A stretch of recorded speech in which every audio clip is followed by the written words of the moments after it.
Wananiita mtoto mdogo mwenye pesa nyingi, kiongozi wa chama na serikali. Ukiniona mimi jua umeona hela. Wamenibadilisha jina sasa hivi wananiita Sultan Said. Sultan Said, sio Side. Said. Emjo. Onyesha nyuma. Alafu sio vya mkopo, vimevuka boda. Boda. Vimevuka boda.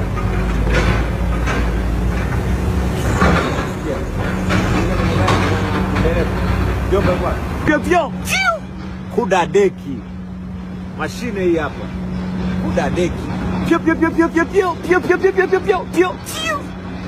mashine hii hapa, pio mashine zile pale.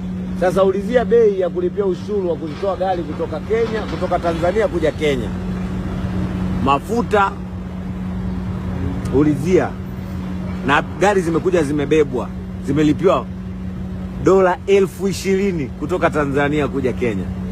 Halafu endeleeni kusubiri anguko la watu. Sikia nikwambie, nakupa ushauri. Muombe sana Mungu, kwa sababu watu wanaoomba ufeli usifanikiwe, wanaotaka wewe ukwame, wanaotaka uishiwe, ni hao ndugu zako unaoshinda nao kila siku. Na wengine huenda wanakula hata chakula chako. Wengine huenda wanakaa na wewe, wanashinda na wewe, lakini ndio chanzo cha wewe kufeli. Jifunze kutoka kwangu. Nadhani ili tukio lililotokea watu wengi mmejifunza kwa vitendo, sio maneno.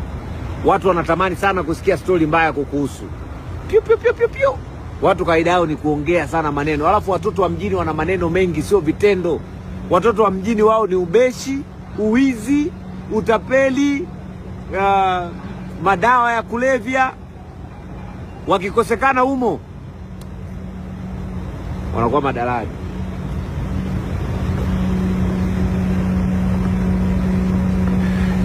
Tunze tuone.